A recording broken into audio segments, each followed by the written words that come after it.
இப்போ நாட்டையே உழுக்குன பொள்ளாச்சி விஷயம் அது நேற்று தீர்வு கிடச்சிருக்கு. இது ஏன் இவ்வளோ நாள் டிலே அப்படின்றது எல்லாருக்குமே பெரிய ஒரு என்ன சொல்றது, ஏன்னா இவ்வளோ பெரிய பிரச்சனை ஆச்சு. ஆனால் இதற்கு தீர்வு 6 வருடங்களுக்கு அப்புறம் கிடைத்திருக்கு அப்படின்னு சொல்லி 9 பேத்துக்குமே ஆயுள் தண்டனை கொடுத்துருக்காங்க. இதை எதனால இவ்வளோ டிலே அப்படின்றத எங்களுக்கு அதாவது இது ஒரு வரலாற்று சிறப்புமிக்க தீர்ப்புன்னு தான் சொல்லணும். அதாவது நீதிமன்றமும் சட்டமும் என்ன சொல்லுதுன்னா, தவறு செய்தவர்களுக்கான உரிய தண்டனை கொடுக்கணும்னு சொல்லுது. இந்த நாட்டில் தவறு செய்தவர்களுக்கு தீர்ப்பு வாங்கி தரதே நம்ம பெரிய வெள்ளி விழா காண வேண்டியது, வெற்றி விழா காண வேண்டியதா இருக்கு. அந்த விதத்துல பாத்தீங்கன்னா இந்த 9 பேர் மீதான இந்த தீர்ப்பு என்பது கோவை மகிழா நீதிமன்றத்துல நடைபெற்ற ஒரு வழக்கு. இது முழுக்க முழுக்க மகளிருக்கான ஒரு நீதிமன்றம்.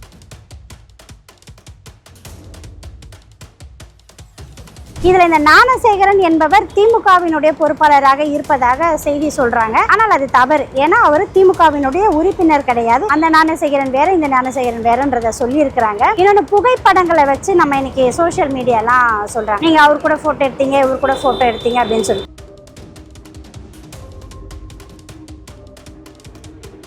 இதற்கான வழக்கு அப்படின்றத பார்க்கும்போது இன்னொன்னு அரசியல் தலையீடு இல்லாம இல்லை.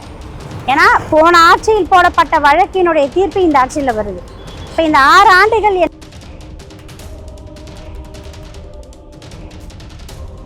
கண்டிப்பா இன்னொரு விஷயம் சொல்றாங்க மேம், இந்த தீர்ப்பு இவ்வளவு தாமதமா வர்றதற்கு காரணம் இந்த தீர்ப்புல சம்பந்தப்பட்ட நீதிபதிகள் மாற்றப்பட்டார்கள். அதனாலதான் இந்த தீர்ப்பு அதாவது முடிவு வர்றதற்கு காரணம் லேட்டா இருக்கு அப்படின்னு சொல்லி சொல்றாங்களே, இது உண்மைதானா? இன்னைக்கு இந்தியால பல தீர்ப்புகள் நம்ம அப்படி பார்க்க முடியும். நம்முடைய மறைந்த முன்னாள் முதலமைச்சர் அம்மையார் ஜெயலலிதா மீதான சொத்து குவிப்பு வழக்கு கூட நம்ம பார்த்திருக்கோம்.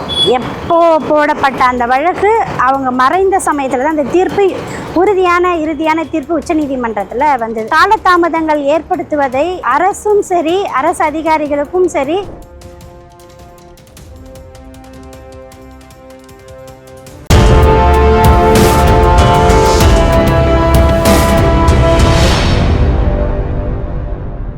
யூ தமிழ் நேயர்களுக்கு வணக்கம். நான் உங்கள் பிருந்தா சங்கர். இன்று நம்மோடு இணைந்திருப்பது வழக்கறிஞர் மணியம்மை அவர்கள். வணக்கம் மேம். வணக்கம். எப்படி இருக்கீங்க? நல்லா இருக்கேன். இப்போ நாட்டையே உழுக்குன பொள்ளாச்சி விஷயம் அது நேற்று தீர்வு கிடச்சிருக்கு. இது ஏன் இவ்வளோ நாள் டிலே அப்படின்றது எல்லாருக்குமே பெரிய ஒரு என்ன சொல்றது, ஏன்னா இவ்வளோ பெரிய பிரச்சனை ஆச்சு. ஆனால் இதற்கு தீர்வு 6 வருடங்களுக்கு அப்புறம் கிடைத்திருக்கு அப்படின்னு சொல்லி 9 பேத்துக்குமே ஆயுள் தண்டனை கொடுத்துருக்காங்க. இதை எதனால இவ்வளோ டிலே அப்படின்றத எங்களுக்கு அதாவது இது ஒரு வரலாற்று சிறப்புமிக்க தீர்ப்புன்னு தான் சொல்லணும். அதாவது நீதிமன்றமும் சட்டமும் என்ன சொல்லுதுன்னா, தவறு செய்தவர்களுக்கான உரிய தண்டனை கொடுக்கணும்னு சொல்லுது. இந்த நாட்டில் தவறு செய்தவர்களுக்கு தீர்ப்பு வாங்கி தரதே நம்ம பெரிய வெள்ளி விழா காண வேண்டியது, வெற்றி விழா காண வேண்டியதா இருக்கு. அந்த விதத்தில் பார்த்தீங்கன்னா இந்த 9 பேர் மீதான இந்த தீர்ப்பு என்பது கோவை மகிழா நீதிமன்றத்தில் நடைபெற்ற ஒரு வழக்கு. இது முழுக்க முழுக்க மகளிருக்கான ஒரு நீதிமன்றம். ஏன் இதில் இவ்வளோ தாமதம் அப்படின்றது ஊரறிந்த விஷயம். இதில் குற்றவாளிகளாக இருக்கக்கூடியவர்கள் யார், இவர்களுடைய பின்புலம் என்ன அப்படின்னா, அன்றைய அதிமுக ஆட்சியினுடைய ஆளுங்கட்சியினுடைய பொறுப்புகளில் இருந்தவர்கள்.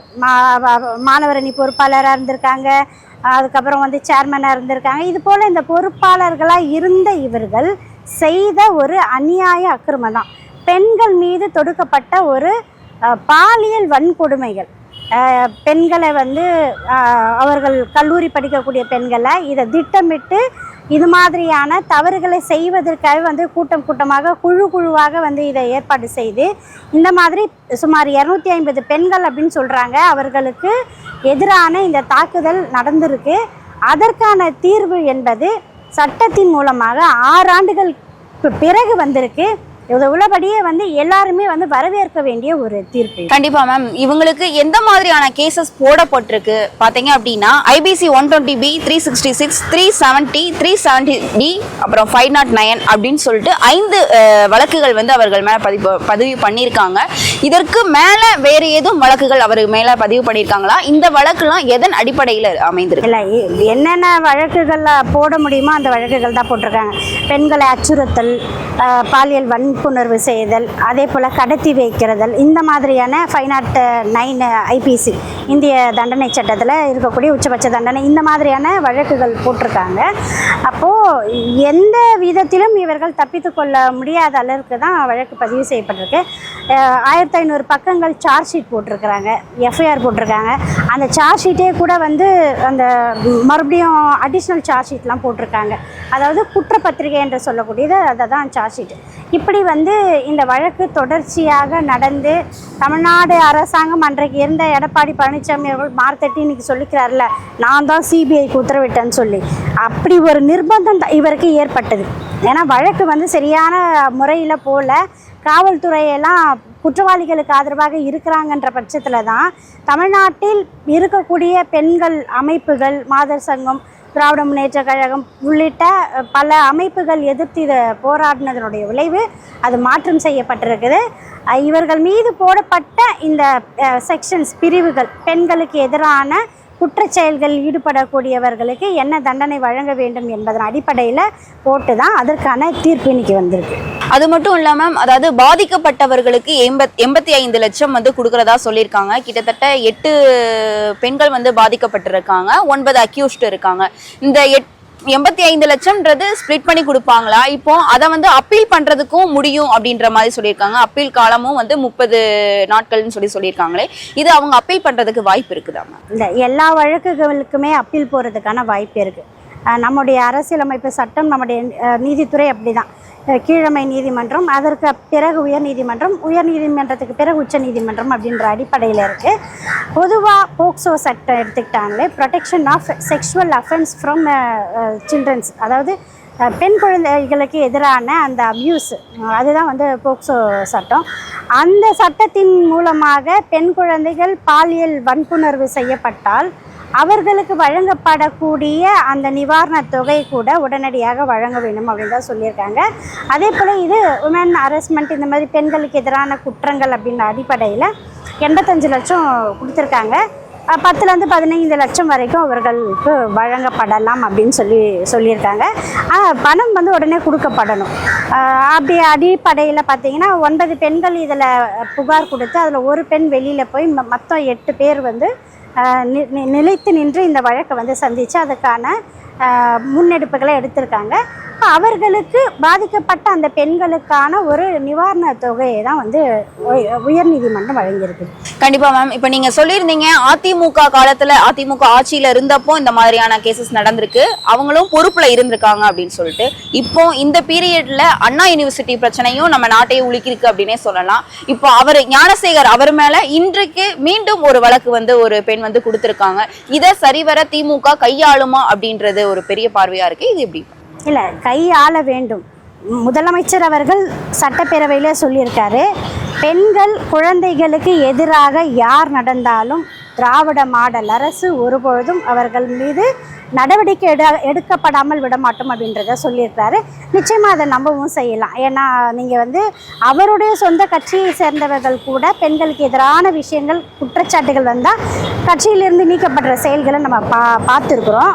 ஆனால் பொள்ளாச்சி இஷ்யூவில் வந்து அன்றைய முதலமைச்சர் எடப்பாடி அவர்கள் இவர்களை பாதுகாக்கிறதுக்காக என்னெல்லாம் செஞ்சாருன்றதையும் நம்மளால் பார்க்க முடியுது. சிபிஐன்னு சொல்கிற அந்த மார்ச் 12 அவர் உத்தரவிடுறாரு. ஆனால் ஏப்ரல் 28க்கு தான் வந்து சிபிசிஐக்கு மாற்றம் செய்யப்படுது. அப்போ இவ்வளோ இடைப்பட்ட காலம் அதுக்கு ஏன் தேவைப்பட்டது? நிறைய வீடியோக்கள் வந்து அழிக்கப்பட்டிருக்கிறது, ஆடியோக்கள் அழிக்கப்பட்டிருக்கிறது, இந்த மாதிரி செய்திகள்லாம் இருக்குது. ஆனால் எல்லாமே அது சாஃப்ட்வேர் மூலம், அதாவது ஸ்பெஷல் சாஃப்ட்வேர் மூலம் எல்லாமே ரெக்கவர் பண்ணதானே மேம் சொல்கிறேன். அதன் பிறகு ஆட்சி மாற்றம் நடைபெற்று உறுதியாக என்ன விசாரணை செய்ய வேண்டுமோ. இன்னொரு முக்கியமான விஷயம், சாட்சிகள் வந்து இங்கே எதுவுமே மாறல. பிறர் சாட்சி, ஹாஸ்டல் விட்னஸாக எல்லாரும் மாறாமல் அப்படியே சொல்லியிருக்கிறாங்க. இதெல்லாம் இந்த வழக்கினுடைய கூடுதல் பலம். இன்னொன்று, நீங்கள் பொள்ளாச்சி வழக்கையும் இந்த ஞானசேகரன் வழக்கையும் நம்ம இணைத்து இந்த நேரத்தில் பார்க்க முடியாது. ஆனால் ஒன்றுக்கொன்று தொடர்புடையது. ஏன்னா இதில் பாதிக்கப்படக்கூடியவர்கள் பெண்களாக இருக்கிறாங்க. யார் இந்த மாதிரி தவறுகள் செய்தாலும், அவர்கள் எந்த கட்சியை சேர்ந்தவர்களும் இருந்தாலும் கூட அதை பற்றியெல்லாம் கவலைப்படாமல் அவர்கள் மீது நடவடிக்கை எடுக்கப்பட வேண்டும் அப்படின்றத ஒரு விஷயம். இதில் இந்த ஞானசேகரன் என்பவர் திமுகவினுடைய பொறுப்பாளராக இருப்பதாக செய்தி சொல்கிறாங்க. ஆனால் அது தவறு. ஏன்னா அவர் திமுகவினுடைய உறுப்பினர் கிடையாது. அந்த ஞானசேகரன் வேறு, இந்த ஞானசேகரன் வேறுன்றதை சொல்லியிருக்கிறாங்க. இன்னொன்று புகைப்படங்களை வச்சு நம்ம இன்னைக்கு சோஷியல் மீடியாலாம் சொல்கிறாங்க, நீங்கள் அவர் கூட ஃபோட்டோ எடுத்தீங்க, இவர் கூட ஃபோட்டோ எடுத்தீங்க அப்படின்னு சொல்லி.